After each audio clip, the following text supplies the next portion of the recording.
Bonjour, bonjour à tous. Bienvenue dans ce nouveau webinaire de cette semaine thématique dédiée au sujet des mobilités.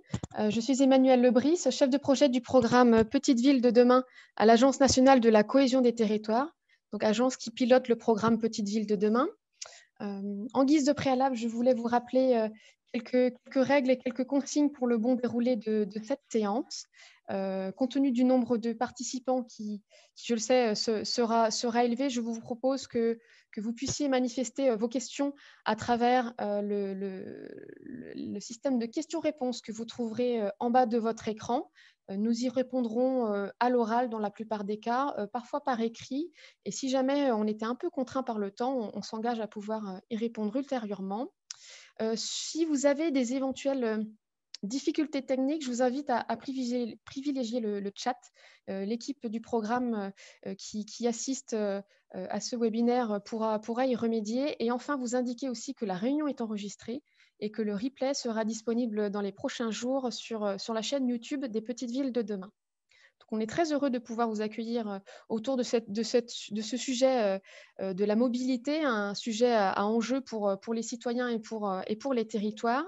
Il s'agit ici du troisième temps d'échange de la semaine, co-construit en partenariat avec France Mobilité. Donc, je voulais aussi vous indiquer que ce temps d'échange et d'information se fait dans le cadre du club des petites villes de demain, donc qui est un des piliers du programme du même nom et dont l'objectif est de favoriser les échanges, le partage d'expériences, la montée en compétences et les échanges entre pairs.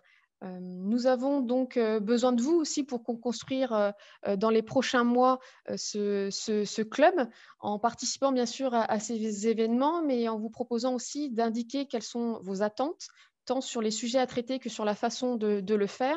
C'est pourquoi la direction de programme vous adressera dans les prochains jours un petit questionnaire vous invitant voilà, à faire part de vos retours quant aux diverses sessions et séquences d'informations de cette semaine. Enfin, vous indiquez également que nous sommes réunis pour 1 heure pour consacrer au décryptage de l'offre de services sur le sujet des mobilités, en donnant une large place à France Mobilité. Et puis, nous reviendrons donc entre autres sur l'AMI, l'appel à manifestation d'intérêt TENMOD.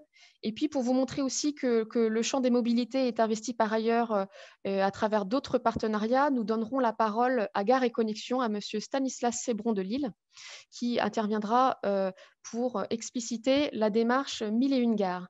Enfin, dernier point, la séquence sera animée par David Cobel de France Mobilité. Et quant à moi, je veillerai aussi au timing finalement de cette séquence pour que chaque intervenant puisse avoir le temps d'intervention qui lui a été promis et qu'on ait bien un temps dédié aux réponses à vos questions que vous aurez donc manifestées par écrit. Voilà, je vous remercie par avance et puis je te laisse la parole, David. Merci beaucoup. Bonjour à tous ou rebonjour pour ceux qui étaient présents au webinaire de ce matin. Donc, dans la continuité donc de la thématique de la semaine sur les mobilités du quotidien, je vous propose très rapidement de faire une petite présentation sur la démarche de France Mobilité, qui est, on va dire, le pendant opérationnel de la loi d'orientation des mobilités ou alors le service après vote de la loi qui permet d'accompagner tous nos partenaires et bien évidemment nos territoires dans la mise en œuvre à la fois de la loi d'orientation des mobilités, mais aussi dans l'expression des projets d'innovation, les expérimentations sur les territoires. Donc, en s'adressant bien évidemment à, comme je disais, à la mobilité pour tous dans tous les territoires.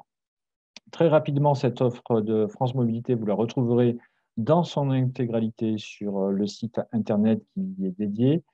Je précise qu'elle a été introduite comme une mesure à part entière de l'agenda rural lors du dernier comité interministériel à la ruralité qui s'est tenu mi-novembre 2020.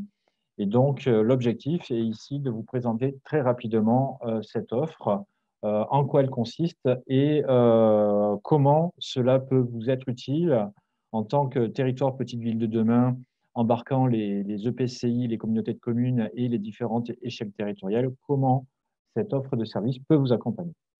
Donc, sans transition, on va passer voilà, sur la première partie de l'offre de service qui essaie de voir comment on peut concevoir un projet de mobilité et développer des expérimentations.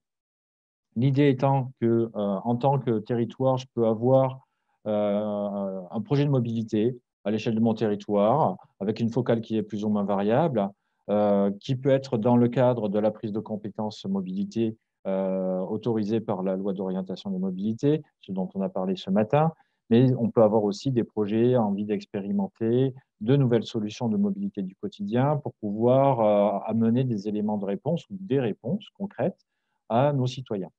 Et à cet effet, France Mobilité s'inscrit avec, donc, dans chacune des régions de France, métropolitaine et ultramarine, avec une cellule d'appui en ingénierie territoriale. Une cellule d'appui dont le noyau dur, on va dire la task force, est constitué de nos principaux partenaires, le CEREMA, l'ADEME, la Banque des territoires et les services déconcentrés de l'État, qui sont là, présents, pour pouvoir répondre aux différentes sollicitations sur l'accompagnement de la prise de compétences mobilité, sur l'aide à la conception des projets pour les collectivités, avec un apport en expertise technique, en ingénierie financière et réglementaire. Et ils sont également là, ces cellules, pour pouvoir animer l'écosystème régional des mobilités. Par exemple, sur l'accompagnement à la prise de compétences mobilité, ce que font nos cellules, c'est des webinaires dédiés à l'échelle régionale avec nos EPCI, soit le font en propre directement avec les partenaires principaux que j'ai évoqués, soit le font également avec le CNFPT. Elles peuvent avoir des rendez-vous dédiés avec nos collectivités qui le demandent. Elles sont là pour répondre à différentes sollicitations. Sur les projets et la manière dont elles accompagnent les projets, c'est effectivement sur les aspects techniques. Vous voulez tout savoir sur un système de transport ou un service de mobilité en particulier. Bien évidemment, on est là pour vous aider, vous accompagner au décryptage. Vous voulez avancer de manière opérationnelle sur les différentes étapes de conception du projet jusqu'à sa réalisation. Nous pouvons réfléchir ensemble à la manière dont on peut apporter notre concours ponctuellement aux différents points qui vous intéressent. Si nous continuons maintenant sur cette offre de services avec la slide suivante, pour faire le lien avec, comment dirais-je, la loi d'orientation des mobilités, vous trouverez bien évidemment sur notre site internet l'intégralité des informations dédiées à la loi d'orientation des mobilités, une foire aux questions qui est très riche, très fournie, quasiment avec une mise à jour, on va dire, chaque semaine, où on est à l'écoute des différentes questions qui nous remontent et on essaie d'amener le plus rapidement possible des éléments de réponse pour pouvoir aider les différents sollicitants. Vous trouverez également des fiches descriptives des différentes et principales mesures. Et après, bien évidemment, tout le volet un peu plus de législation avec la liste des décrets, arrêtés, ordonnances qui sont publiés. Si on continue dans l'offre de services, donc là, je reviens sur un des aspects que nous menons avec l'ingénierie territoriale. Je n'en dirai pas beaucoup plus puisque Hélène Dijos de l'ADEME présentera plus finement l'appel à projet. L'idée est qu'on est là aussi pour faire bénéficier nos territoires d'outils de gestion de projets de mobilité.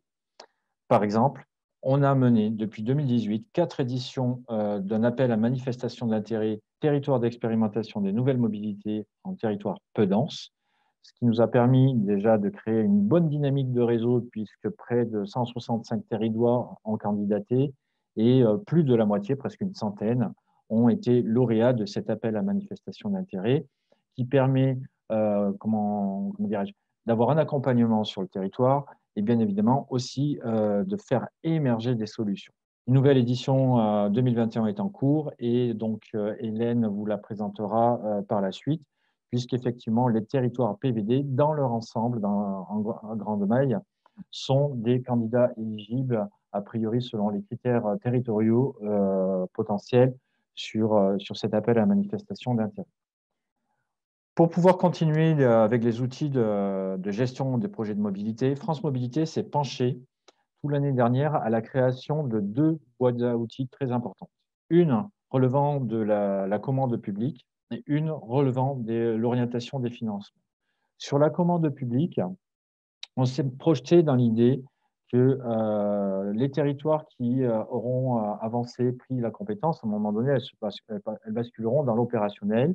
Et donc, la nécessité d'avancer sur les marchés publics pour concrétiser les projets. À cet effet, 2 outils sont déjà à disposition. Donc, une boîte qui propose le modus operandi de la création d'un dossier de consultation d'entreprise, qui est une chose qui n'est pas aussi évidente que cela.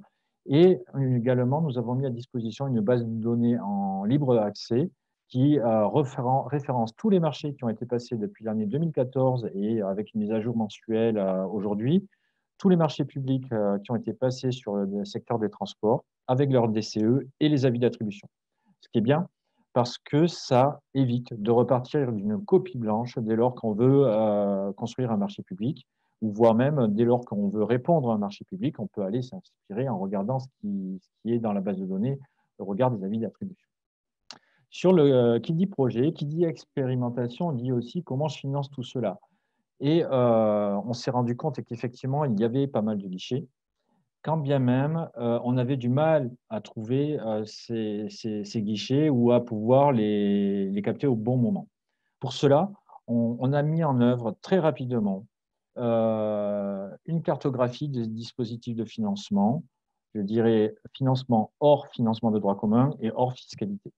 On l'a fait avec le concours d'une start-up d'État, aide de territoire, qui fait qu'aujourd'hui, on a un outil, guichet unique, sur lequel, dès lors que vous avez un projet, une expérimentation, une innovation, vous pouvez consulter cet outil-là qui vous présente la palette des dispositifs de financement à disposition qui peuvent vous amener des éléments de réponse. Ainsi, on trouvera aussi bien les fonds nationaux comme la DSIL, la DETR, le FNADT, on trouvera les fonds européens, on va trouver les fonds régionaux et on va accélérer la valorisation des fonds régionaux dans les mois qui viennent, notamment avec toute la dynamique France Relance qui va être intégrée en synergie. On a les appels à projets, les appels à manifestation d'intérêt proposés par nos partenaires et notamment l'ADEME. On a également les concours fonds d'investissement, amorce un investissement de nos 2 banques, Banque des Territoires et BPI France, pour citer les principaux. Mais au fur et à mesure, je dirais que cette cartographie s'étoffe. Elle est mise à jour régulièrement, bien évidemment, en fonction de l'apparition des dispositifs et leur calendrier. Et elle est pleinement gratuite et accessible à tout le monde. Donc, à une question donnée sur les financements, vous trouverez le guichet unique sur lequel vous avez l'intégralité de l'information qui est rassemblée. Dernier petit point, maintenant sur notre offre de service, qui dit je veux bénéficier d'outils et je veux concrétiser un projet, par exemple sur les mobilités partagées en territoire peu dense, ben, je peux avoir besoin de chercher des solutions portées par des entreprises, des startups, des associations. Eh bien, France Mobilité a mis en place une plateforme dite collaborative avec une place de marché, tout simplement, qui référence les solutions de mobilité, qui les met à disposition gratuitement. Vous pouvez les challenger avec vos besoins, vos critères, et vous pouvez aller plus loin que avoir seulement les fiches descriptives, puisque vous pouvez rentrer directement en contact avec les porteurs de projets. Et dans ce sens aussi, cette plateforme propose aux territoires de valoriser leurs projets. Alors, les bonnes expériences quand les projets sont finis, mais aussi de valoriser des projets en cours, ce qui est déjà le cas pour bon nombre de collectivités, puisque l'idée, c'est de participer de la transférabilité, de la reproductibilité ou de l'adaptation des projets qui se passent à un endroit et qui peuvent être déployés par ailleurs sur d'autres territoires relativement similaires. Aujourd'hui, cette plateforme collaborative, c'est près de 900 cas d'usage et nous allons continuer à accélérer le périmètre de cette plateforme grâce à nos synergies, à la fois avec les porteurs des certificats d'économie d'énergie sur lesquels c'est en cours, avec les contrats de transition écologique et demain les contrats de relance de transition écologique et surtout, bien évidemment, avec le programme Petite Ville de demain en valorisant et en donnant l'opportunité à nos territoires qui ont des enjeux et qui ont des actions de mobilité, de valoriser tout le travail qu'elles réalisent pour le mettre à connaissance de la communauté, des partenaires qui s'intéressent à la mobilité du quotidien. Donc, voilà à peu près le périmètre de notre plateforme, avec tous les outils que j'ai évoqués se retrouvent sur notre site internet et sont complétés par nos réseaux sociaux qui sont présents à l'écran aujourd'hui, plus un dernier que nous mettrons bientôt un jour sur notre dernière copie, puisque nous avons aussi une chaîne YouTube sur laquelle nous diffusons des mini-reportages courts, 3 minutes, des reportages un peu plus longs pour décrypter des projets ou valoriser des solutions de mobilité. Et nous mettons également les replays d'outils ou de formations que propose France Mobilité à disposition de tout un chacun. J'ai essayé de tenir le timing et ce qui me permet de faire une belle transition vers la suite de notre programme, à savoir une vidéo justement de notre chaîne YouTube qui fera la transition pour vous montrer pleinement ce qu'on peut faire comme projet grâce à l'appel à manifestation d'intérêt TENMOD. Parfait.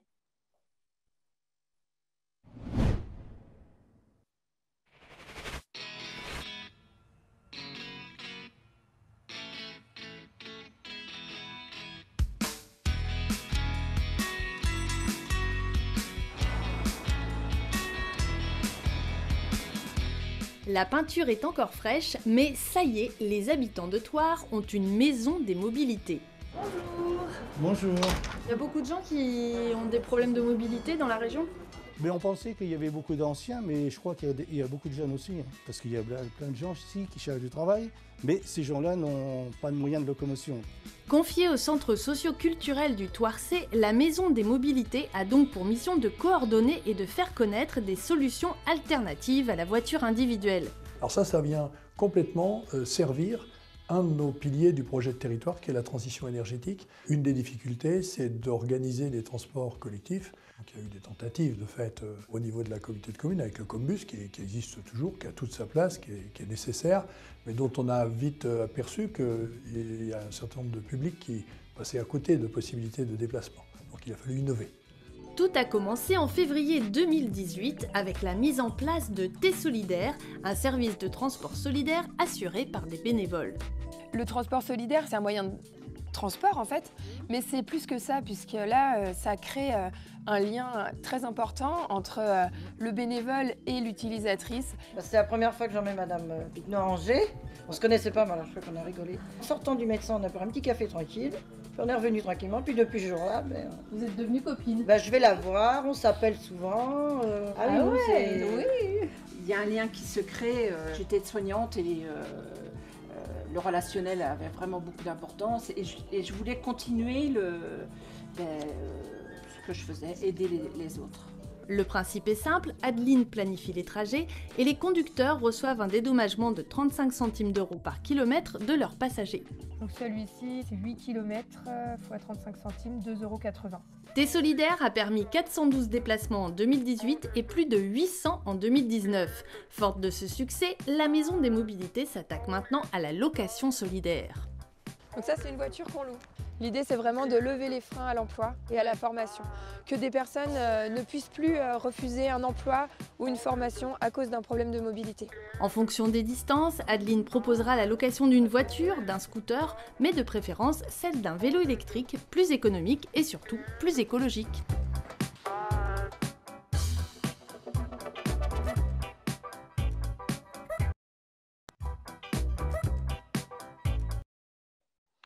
Merci beaucoup. Donc, vous voyez là un exemple avec la communauté de communes Thouars et accessoirement, je crois que Thouars est dans le programme Petite Ville de demain, si mes souvenirs sont bien bons. Oui, Donc, et lauréat de l'expérimentation Centre-Bourg dès 2014.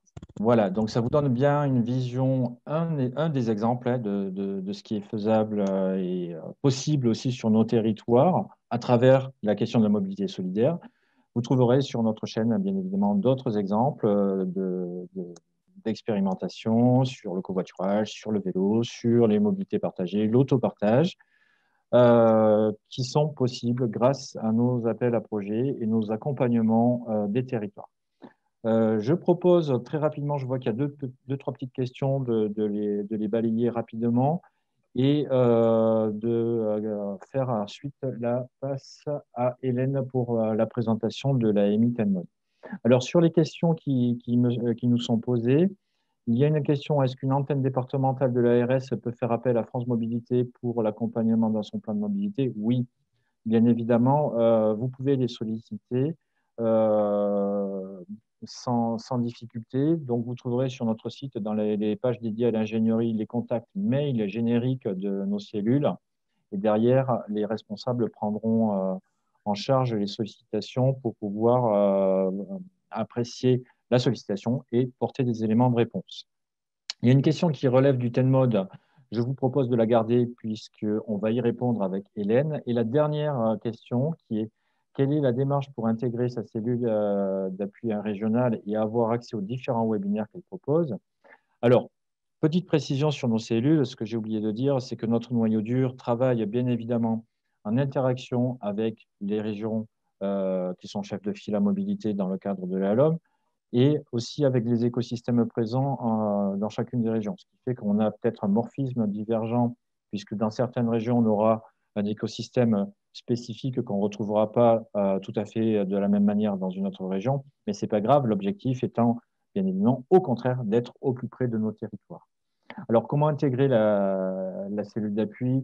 Tout simplement, avec les contacts qui sont proposés sur notre site, vous pouvez les solliciter. Et puis, vous aurez accès, notamment pour ce qui est de la prise de compétences mobilité, à l'ensemble du calendrier des webinaires existants, voire des replays qui sont à disposition déjà sur les pages Internet régionales de chacune des cellules et également aussi sur la chaîne YouTube de France Mobilité. Vous retrouverez certains webinaires, notamment ceux relatifs à la valorisation des certificats d'économie d'énergie. Je ne serai pas plus long. Je propose maintenant de passer la parole pour essayer de tenir le timing à Hélène Dijos de l'ADEME qui va nous présenter plus finement l'appel à manifestation d'intérêt Tenmod pour l'édition 2021. Merci David. Bonjour à tous. Donc, je suis Hélène Dijos, je travaille à l'ADEME et j'interviens sur les thématiques de changement de comportement, de management de la mobilité et d'ingénierie territoriale. Donc, voici l'appel à projet Tenmod, qui est un appel à projet pour soutenir les nouvelles mobilités durables des territoires périurbains et peu denses. Donc, cette nouvelle édition est d'ores et déjà ouverte. Vous pouvez passer la slide suivante. Elle est d'ores et déjà ouverte et elle s'inscrit dans la démarche de France Mobilité de soutien, d'expérimentation, de solutions innovantes dans les territoires. Un rapide tour du contexte où on a la loi d'orientation des mobilités qui place les déplacements du quotidien comme une priorité. Et puis la crise sanitaire que nous traversons qui met en lumière la fragilité de notre modèle économique et social et aussi l'impact de nos activités sur l'environnement. Et tout cela en fait nous pousse à nous interroger sur la manière dont les territoires périurbains et peu denses doivent s'adapter pour répondre aux besoins de leurs citoyens. Et aussi sur les solutions de mobilité ou de démobilité qui peuvent être proposées à ces citoyens pour répondre à leurs besoins du quotidien. Donc, rapidement, on entend par démobilité les leviers qui permettent de diminuer, voire de supprimer certains déplacements. Donc, cet appel à manifestation d'intérêt Tenmod vise donc à répondre en partie, en tout cas, à ces questions. Et on ajoute ce caractère innovant à l'échelle du territoire. Cette notion de territoire est importante pour l'innovation parce que ce qui peut être innovant pour un territoire peut ne pas l'être pour un autre et vice-versa. Et dans la notion d'innovation, on tient à préciser qu'elle est plurielle. En fait, on entend par innovation des innovations de produits ou de projets, des innovations de procédés ou de méthodes, des innovations sociales qui apportent de nouvelles réponses à de nouveaux besoins sociaux, de l'innovation participative et citoyenne et aussi de l'innovation frugale qui est faire mieux avec moins. Donc cet appel à projet TENMOD s'articule autour de 2 axes thématiques. Le premier axe s'oriente sur la stratégie et la planification de la mobilité. Donc, on attend des démarches d'élaboration de stratégies et de planification de la mobilité des personnes et des biens.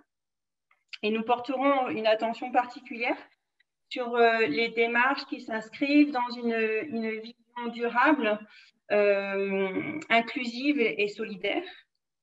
Et dans les projets qui permettent de créer des synergies entre toutes les politiques de planification, dans un lien étroit avec l'environnement, la santé, la politique sociale et les territoires voisins. L'axe 2, lui, s'oriente sur l'expérimentation et l'évaluation. Donc là, nous attendons des projets toujours innovants pour le territoire, de solutions ou de services, de mobilité ou de démobilité, et qui sont surtout en adéquation avec les enjeux du territoire. Et donc là, nous porterons une attention particulière aux projets de mobilité inclusive et solidaire, et également aux projets qui visent à assurer la résilience des territoires. Sur l'éligibilité des territoires, en fait, nous rendons éligibles les territoires de densité intermédiaire à peu dense, classifiés selon la grille communale de densité qui est établie par l'Observatoire des territoires.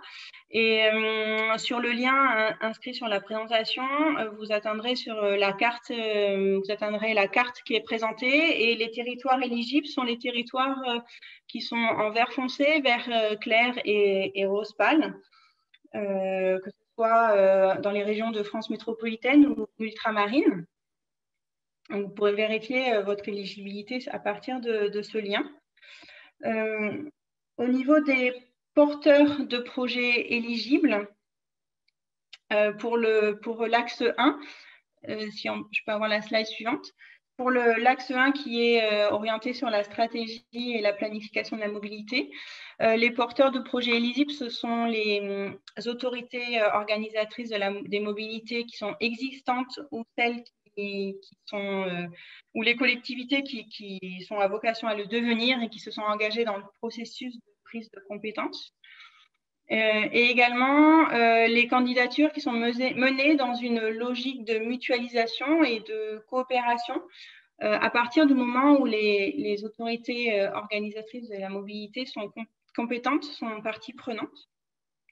Et pour l'axe 2, qui est orienté sur l'expérimentation de solutions et de services, les porteurs de projets éligibles sont les acteurs publics qui disposent des compétences mobilité, que ce soit de droit ou délégués, et également les acteurs économiques et les associations à partir du moment où ils présentent un partenariat avec au minimum 2 territoires. Au niveau des soutiens qui sont apportés dans le cadre de cet appel à manifestation d'intérêt, ils sont de plusieurs types. D'une part, on soutient les candidats de façon technique, un appui technique qui est porté par les cellules régionales d'appui France Mobilité et qui a pour but d'aider le porteur à finaliser, maturer son projet et à l'accompagner au montage du dossier de candidature.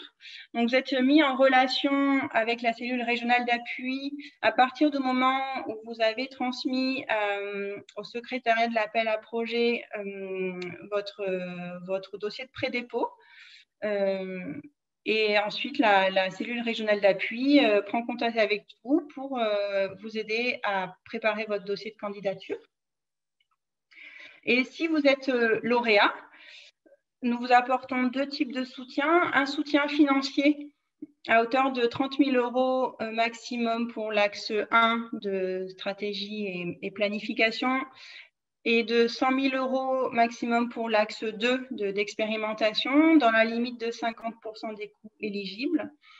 Et on vous apporte également un soutien technique qui est réalisé conjointement par l'ADEME et le CEREMA selon les besoins que nous aurons identifiés ensemble et qui vous permet d'avoir un appui technique, des conseils sur toutes les phases d'élaboration de votre stratégie et de votre démarche de planification et un accompagnement dans la mise en œuvre de vos projets et d'évaluation de vos projets. Les dates clés à retenir pour cet appel à projet TENMOD. Il est d'ores et déjà ouvert, donc vous pouvez consulter et télécharger le cahier des charges et les pièces de la candidature sur la plateforme numérique de l'ADEME Agir pour la transition, dont je vous ai mis le lien sur cette présentation.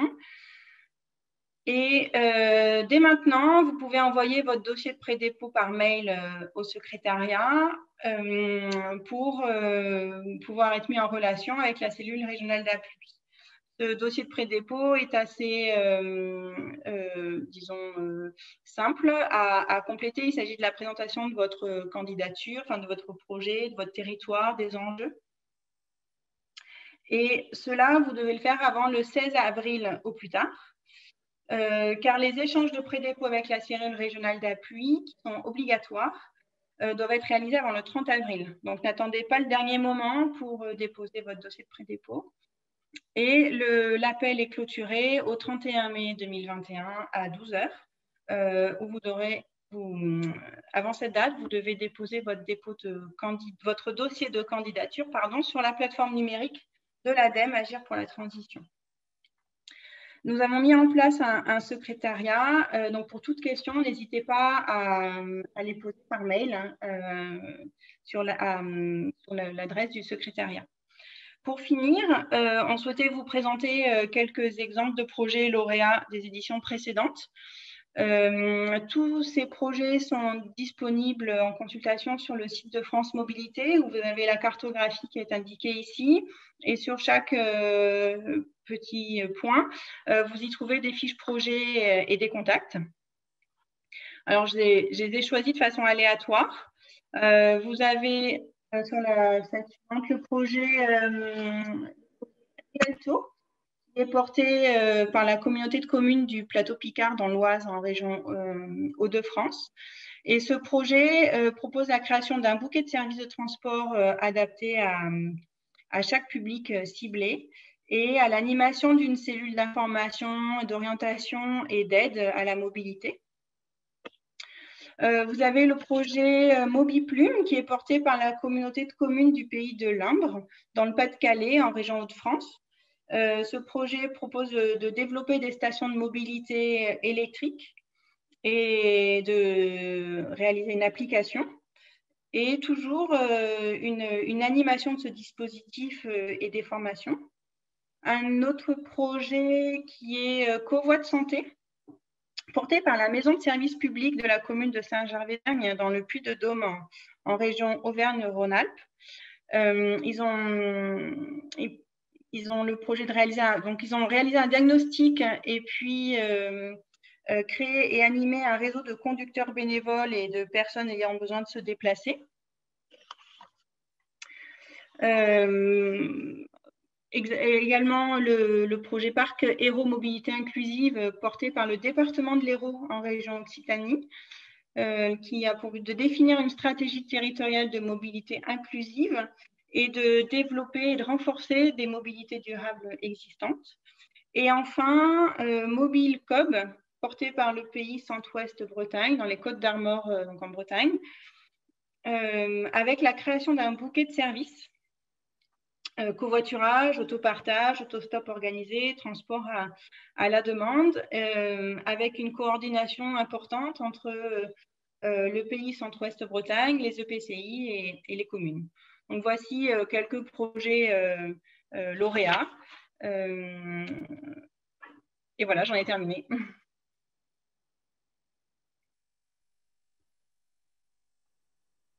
Merci beaucoup Hélène pour la présentation de l'AMI TenMod. Vous retrouvez donc effectivement, comme Hélène le proposait, l'ensemble des informations, le cahier des charges à disposition sur le site de l'ADEME et sur le site de France Mobilité. Je vous ai mis toute une série de liens dans le flux de conversation par rapport aux différents éléments que nous avons évoqués jusqu'à présent.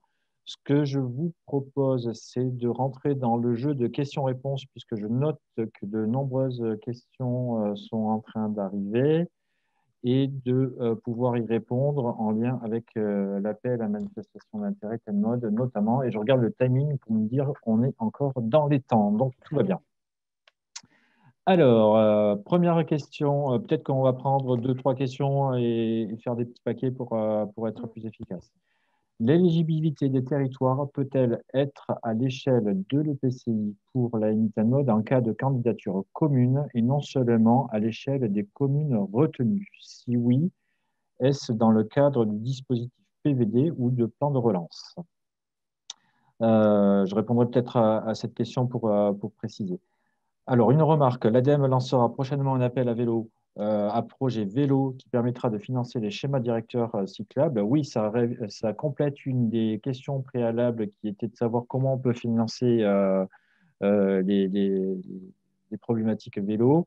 Donc, il y a cet appel à projet que lancera l'ADEME. Il y a également un appel à projet continuité cyclable qui va être un peu plus dans l'opérationnel pour le coup, qui va arriver aussi en 2021 et qui s'inscrit dans la suite logique du plan national relatif au vélo. Je continue sur les jeux de questions. Si une communauté de communes ne prend pas la compétence mobilité, peut-elle bénéficier de TenMod? Et petite dernière question, faut-il être un EPCI ou est-ce qu'une association loi 1901 peut bénéficier du programme TenMod? Voilà pour le premier jeu de questions. Alors, peut-être sur la toute première question qui était relative, donc, si mes souvenirs sont bons, je ne la retrouve plus, la question. Ah oui, voilà. L'éligibilité des territoires. En fait, c'est l'EPCI qui est éligible à partir du moment où le projet qu'il propose se trouve sur les territoires qui sont peu denses, tels que identifiés sur la cartographie de l'observatoire que Hélène nous a présentée. Donc, ça veut dire qu'effectivement, si le projet est à l'échelle de quelques communes au sein d'un EPCI, l'EPCI peut répondre. Il n'y a aucun souci. Si le projet est à l'échelle de l'intégralité de l'EPCI, il n'y a aucun souci. Et je dirais aussi, osons, si le projet est à l'échelle, par exemple, d'un pôle d'équilibre territoire rural qui regroupe plusieurs EPCI ou plusieurs territoires PVD contigus, ils peuvent également répondre à partir du moment où ils respectent les critères d'éligibilité de densité. Donc, on n'est pas dans les problématiques du plan de relance. Là, c'est vraiment des critères d'éligibilité qui sont propres à l'appel à manifestation d'intérêt. Alors, est-ce qu'une communauté de communes qui ne prend pas la compétence mobilité peut bénéficier de TenMod? Et est-ce que, du coup, une association 1901 peut bénéficier du TenMod? Hélène? Alors, oui, donc les associations et les acteurs économiques peuvent bénéficier de l'accompagnement TenMod pour l'axe 2. Si vous avez un partenariat avec 2 territoires éligibles. Donc ça, ce sera une pièce que l'on demandera dans la candidature et qu'il faudra nous fournir, mais c'est possible. Au niveau des EPCI, la compétence mobilité est indispensable pour pouvoir candidater et être éligible à cet appel à projet, enfin, cet appel d'intérêt. Et il est important que les autorités organisatrices de la mobilité qui ont cette compétence soient partie prenante du projet. Il y a peut-être un élément de précision à apporter sur l'appel à projet. nous attirons l'attention sur le fait que les expérimentations qui sont proposées dans le cadre de l'appel à projet sont des expérimentations à droit constant. Donc, de fait, ça veut dire que si vous avez un projet qui peut s'exercer, qui peut se monter dans le cadre de l'exercice des compétences par un EPCI, bien évidemment, c'est plus facilitant si le PCI prend la compétence.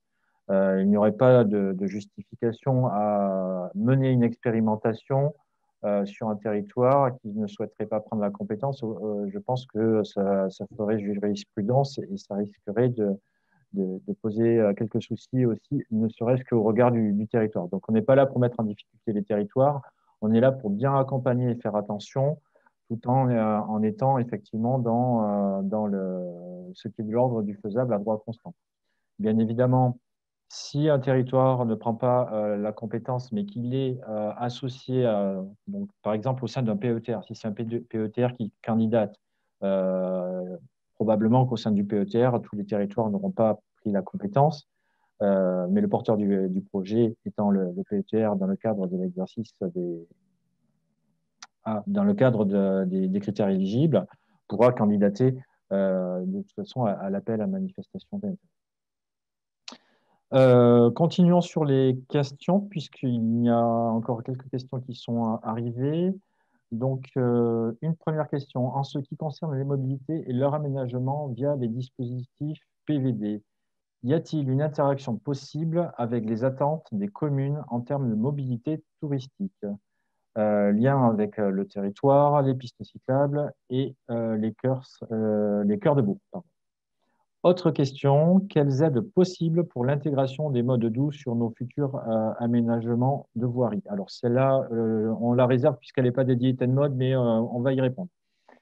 Et deux autres questions encore. Avez-vous connaissance du portage via des tiers-lieux de ce type de démarche solidaire?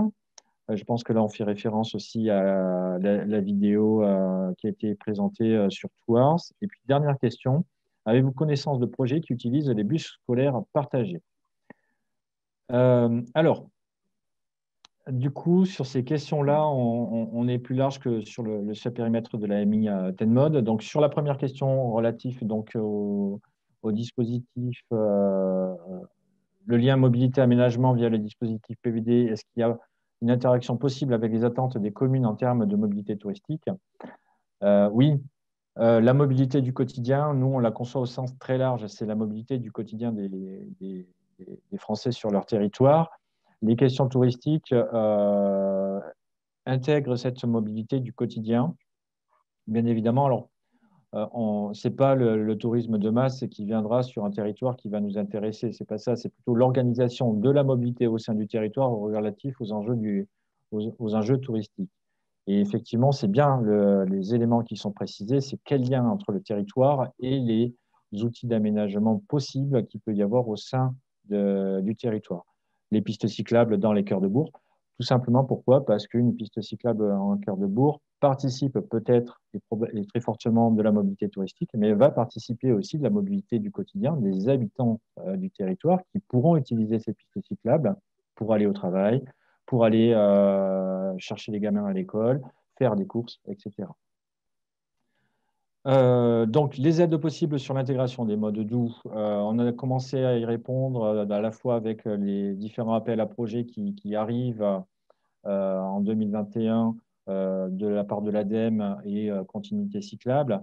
Je rappelle également que pour l'intégration des modes doux dans les aménagements de voirie, il y a le recours possible à la dotation de soutien en investissement local qui a été boostée de plus de 1 milliard d'euros dans le cadre des perspectives France Relance, tout simplement pour pouvoir aussi accompagner et redynamiser les territoires. Donc, une possibilité complémentaire au-delà des appels à projets aussi avec la DSIL. Je vous inviterai à regarder de manière plus précise sur la cartographie des financements et aussi le lien avec France Relance. Avez-vous connaissance de portage via des tiers-lieux de ce type de démarche solidaire? Alors, les tiers-lieux vont attirer notre attention de manière de plus en plus forte, tout simplement parce que quand bien même, en premier sens, ils ne sont pas perçus comme des outils de la mobilité, les tiers-lieux participent pleinement de la mobilité du quotidien. Et par tiers-lieu, on a une assertion très large, hein. C'est aussi bien le centre de télétravail, le tiers-lieu qui permet de faire des réunions, les espaces dématérialisés qui permettent, par exemple, d'accéder via des sites web au service de la préfecture plutôt que de se rendre physiquement à la préfecture. Des exemples concrets, on peut en trouver sur notre plateforme France Mobilité. Il y a notamment quelques agences de mobilité qui font de l'accompagnement en mobilité en milieu rural et peu dense qui le permettent. Il y a les PIMS, il y a les maisons, l'équivalent des maisons France Service, mais dédiées mobilité qui peuvent également aussi apporter des éléments en ce sens-là. Avez-vous connaissance de projets qui utilisent des bus scolaires partagés? C'est une bonne question pour laquelle aujourd'hui on est assez attentif à ces évolutions-là. Nous devons regarder, je ne connais malheureusement pas les 1000 contributions par cœur de notre plateforme, mais je pense qu'on commence à avoir des sujets, des réflexions en ce sens, ce qui est somme toute très intéressant justement pour la mutualisation des transports du collectif, sachant qu'il y a quand même une problématique, c'est-à-dire que pour qu'un bus scolaire soit partagé, et donc il faut que le chauffeur ait une formation spécifique pour être accrédité transporteur du type transport collectif régulier. Mais nous pourrons regarder plus finement et bien évidemment, n'hésitez pas à reposer cette question ou à aller regarder finement sur notre plateforme de France Mobilité. Nous sommes d'ailleurs très attentifs à ce que vous nous remontiez des projets aussi, dès lors que vous en avez et que nous ne les avons pas encore recueillis sur notre plateforme. Alors, une autre question. Alors, la région Bourgogne-Franche-Comté, pour votre réponse, d'accord. Pour les bus scolaires partagés. Donc, je propose à la région Bourgogne-Franche-Comté qui veut amener des éléments de réponse sur les bus partagés, éventuellement de mettre un petit message sur le flux de conversation. Et puis, une dernière question qui est évoquée, la création de plateformes de mobilité au travers de la mise en place d'un guichet unique des mobilités est-il un projet pouvant entrer dans le cadre de l'AMI TENMOD, regroupement des demandes de mobilité pour réorienter vers les solutions les plus adaptées, garage solidaire, FAST, VAE, vélo en abonnement, autopartage? La réponse est oui, dans le cadre de l'axe 2 de l'AMI TENMOD. Hélène, tu confirmes? Oui, je confirme, c'est un des projets attendus, oui. Voilà, donc il n'y a pas de souci, effectivement. Les plateformes de mobilité sont bien accueillies.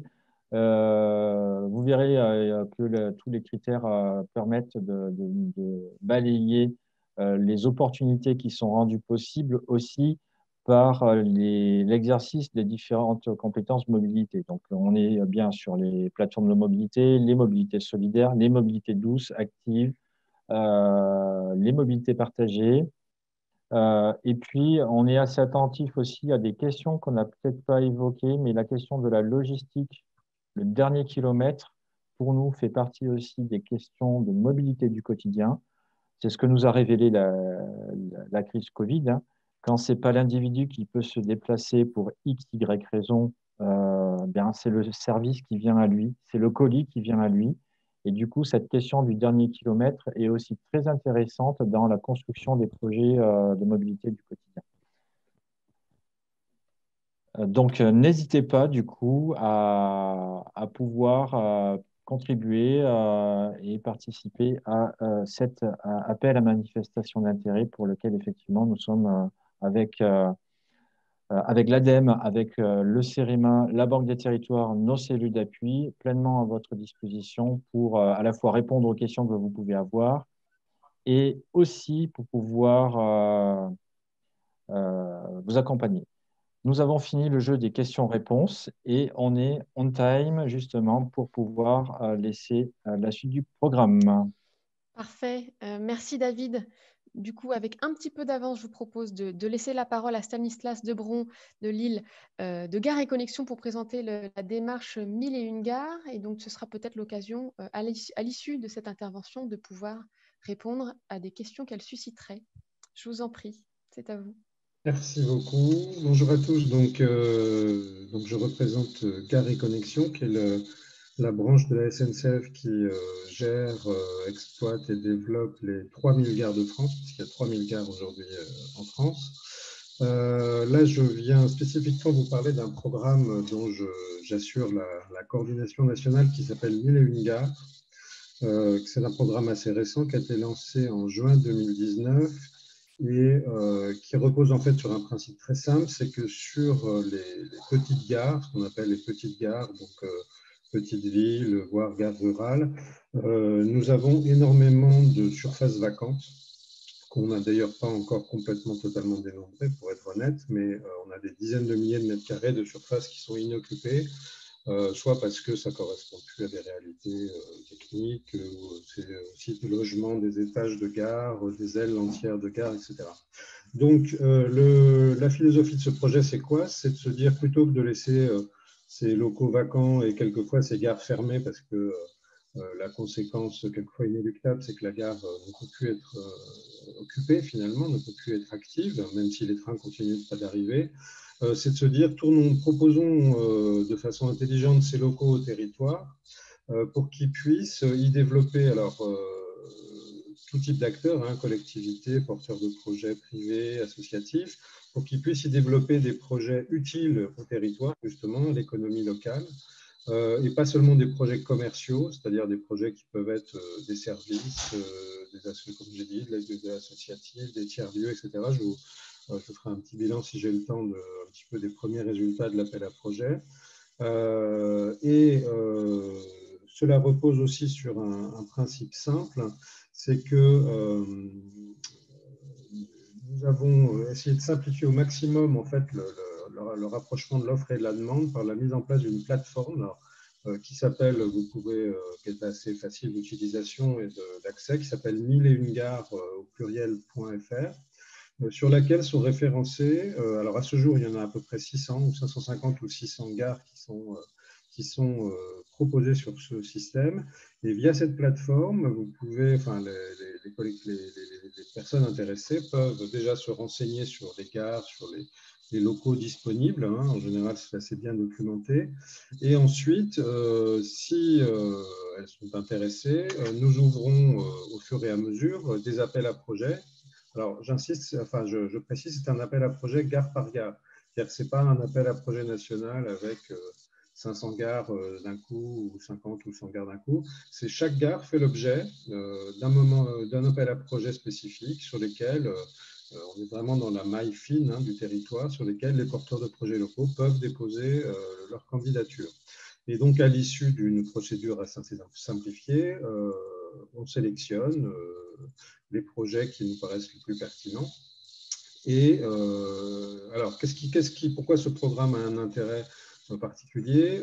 Tout d'abord, et c'est particulièrement important, c'est que Gare et Connexion a dédié un budget assez important et un budget sans attente de retour sur investissement. C'est-à-dire que un budget qui ne rentre pas dans des critères de rentabilité financière comme on le fait sur les commerces dans les grandes gares, bien sûr, par exemple, pour mettre en état et rénover ces locaux et pouvoir proposer donc des locaux de qualité aux porteurs de projets. Donc ça, c'est une première chose. Et ça peut monter jusqu'à 200 000 € par local. Hein, c'est assez important, sachant qu'en moyenne, les projets sont sur des surfaces de l'ordre de 100, 150 mètres carrés. Et deuxième chose, nous proposons des conditions locatives. Alors, ce n'est pas vraiment des loyers, c'est des redevances, puisque juridiquement, comme il s'agit de domaine public, ce sont des contrats de type AOT, hein, donc occupation temporaire du domaine public.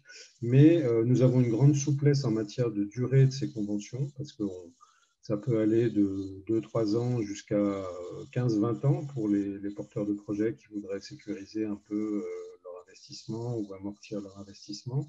Et last but not least, les conditions locatives, les conditions de redevance sont, pour le dire de façon un peu rapide, dans la fourchette basse du marché des locaux d'activité ou locaux commerciaux, voire même parfois en deçà.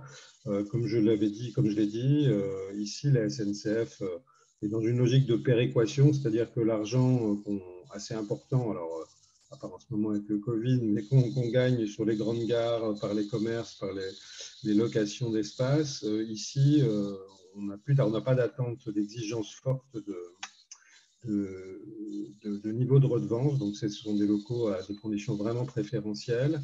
Et surtout, le critère essentiel, c'est que ce soit porté, soutenu, développé par des acteurs locaux. C'est-à-dire qu'on rend les gares se tournent vers les territoires pour développer des projets utiles. Alors, un petit panorama rapide des premiers, puisqu'aujourd'hui on a, voilà, ça peut être bien quelques photos, on a une centaine à peu près de projets on a une cinquantaine de projets qui sont réalisés et une centaine qui sont en cours. Quelques photos qui vous montrent un petit peu la typologie de projets qu'on peut développer. Alors par exemple ici, c'est une gare qui est près de Marseille, voilà, la commune du Rove, mais sur le site de Niolon. C'est une gare qui, par exemple, était fermée complètement et qui a été, via Mille et une gares, qui a été réinvestie, entre guillemets, par une association qui aide les personnes atteintes de trisomie. Et alors, ça se fait par étapes parce que c'est un projet assez important en termes d'investissement de la part des porteurs de projets. Mais donc, c'est à la fois un centre d'accueil, un centre de formation, et à terme, sur l'étage, les personnes qui exploitent ça, donc atteintes de trisomie, vont ouvrir des chambres d'hôtes, voilà, faire du logement touristique, etc. Donc, c'est sur un site qui s'y prête assez bien. Donc, voilà, par exemple, l'exemple d'une gare complètement réinvestie par une activité, alors qui n'a rien de ferroviaire en l'occurrence, mais qui permet de remettre en service un patrimoine qui n'avait plus d'utilité. Peut-être on peut regarder un autre exemple. Alors, dans un style assez différent, ça c'est dans le Jura, à Poligny. Donc là, ce sont des jeunes entrepreneurs qui ont monté une brûlerie de café, enfin un atelier de torréfaction, et qui, alors on ne voit pas sur cette photo, mais qui en plus ont ouvert une boutique café, tout ça dans la gare. Donc voilà, des jeunes entrepreneurs locaux qui ont choisi la gare comme point pour développer leur activité. Exemple suivant, peut-être. Alors, ça a été évoqué par M. Cobel il y a quelques minutes. Sur Donzère, qui est dans la Drôme, en fait, nous avions déjà depuis un certain nombre d'années implanté un PIMS, donc un point d'information médiation multiservice, mais qui occupait le rez-de-chaussée de la gare. Et là, grâce au projet Mille et une gares, on a pu étendre le projet sur tout l'étage, en fait, doubler la taille du programme et pour y ouvrir des espaces de formation, des espaces santé, des espaces de coworking. Donc ici, on est vraiment sur un projet très tourné vers le service. Donc c'est aussi un projet labellisé Maison France Service, sauf erreur de ma part, mais qui rend utile, bien sûr, toutes les populations, qui rend aussi service à la SNCF, j'insiste, parce que souvent les billetteries quittent les petites gares aux grandes dames des élus, souvent, et c'est une des façons, notamment, de pouvoir vendre des billets dans les gares opérés par des acteurs comme les PIMS, par exemple. Parfait. Voilà, et je crois qu'il y en a encore un après pour suivre. Oui, peut-être passer aux questions-réponses, puisqu'il ne nous reste plus que quelques minutes. Alors, je vais vous les citer. On parle de halles techniques et d'autres locaux non utilisés aux abords des gares. Est-ce que cela rentre aussi dans le cadre du projet lorsque la gare reste en activité ? Alors, normalement, non. Il faut savoir que Gares et Connexions, en principe, son patrimoine, c'est vraiment les gares. C'est-à-dire que ce sont les bâtiments voyageurs ou les bâtiments quelquefois annexes, entre guillemets, mais qui sont en général dans vraiment ce qu'on appelle le cœur de la gare. Quand vous avez des halles Cernam, des anciens locaux qui sont souvent liés au fret ou à d'autres activités, c'est une autre filiale de la SNCF qui s'appelle SNCF IMO, qui est en charge de valoriser, donc souvent de vendre. Par contre, là, il s'agit vendre ces espaces. Alors, SNCF IMO, juste un petit aparté, développe aussi de plus en plus des projets d'urbanisme transitoire pour occuper des espaces comme ça ferroviaires, qui avaient plutôt une vocation technique ou d'infrastructure, en attendant des projets immobiliers plus classiques. Donc, ils ont aussi toute une activité auprès des acteurs de tiers-lieux, économie solidaire, etc.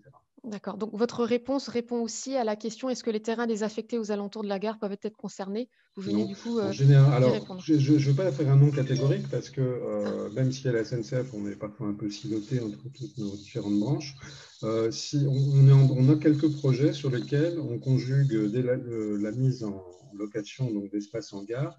Et par exemple, j'ai un exemple à Bordeaux-Codéran qui me vient à l'esprit pour une grosse association de clubs sportifs.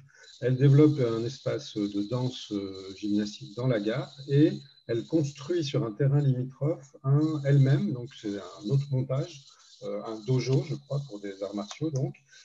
Mais là, on a concédé une AOT de droit réel, en fait. C'est-à-dire qu'en fait, on n'a pas vendu le terrain, mais on a concédé un type de bail amphithéotique, quoi, pour faire simple, pour que l'association puisse construire. Donc, on peut combiner quand même des choses, mais principalement aujourd'hui, c'est le périmètre de Gare et Connexion dont il s'agit. Donc, principalement, comme je l'ai dit, des gares. Entendu. Et je vais essayer d'être concise. Il y a une question sur la gare de Briouze de Pauline Blumerel, mais du coup, je l'invite à contacter le référent dont j'ai mis les coordonnées dans le fil de discussion. Nous avons une dernière interpellation sur les possibilités de problèmes que l'occupation de nature diverse peut poser en termes de respect de la vocation du domaine public ferroviaire. Non, alors évidemment, on est très vigilant à ce que les activités ne nuisent pas. Mais enfin, bon, il y a déjà des commerces et des services en gare. Hein, c'est pas quelque chose de nouveau. Là, on réactive plus des gares qui n'avaient plus, sur lesquelles il n'y avait plus ces activités. Maintenant, on est assez. Si la question porte sur les normes de sécurité et tout ça, là, effectivement, on est parfois. Alors. Sur les petites gares, on est quand même plus souple, les mesures sont quand même plus simples que sur les grosses gares, mais enfin, on est très vigilant à ce que, effectivement, ça ne vienne pas perturber le fonctionnement ferroviaire ou que le fonctionnement ferroviaire ne soit pas antinomique avec l'activité qui puisse s'y développer, quoi. Mais ce n'est pas un problème récurrent, enfin, c'est quelque chose qu'on gère, quoi. Donc voilà, pour les éventuelles autres petites questions qui resteraient en souffrance à l'issue de ce webinaire que l'on va devoir conclure, du coup, j'invite les intervenants, enfin les participants qui ont posé leurs questions à reboucler une nouvelle fois avec les référents. Donc j'ai mis les coordonnées dans le fil de discussion. Pour respecter le timing, merci à tous les intervenants et merci à tous. Je vous propose de conclure comme convenu dans le timing qu'on avait convenu. Merci à tous les participants. Nous avons été autour de 120 à suivre cet événement. La direction du programme Petite Ville de demain vous proposera dans les toutes prochaines semaines de nouveaux temps d'information et d'échanges thématiques. Nous reviendrons vers vous pour cela. Merci aussi également à tous ceux qui voudront bien répondre au questionnaire de satisfaction que l'on va vous adresser dans les prochains jours. Merci, et j'en oublie, merci également à David Cobel d'avoir animé cette séquence et je vous dis à très bientôt. Merci à vous, bonne soirée. Merci, bonne soirée à tous. Merci à tous, au revoir. Merci, au revoir.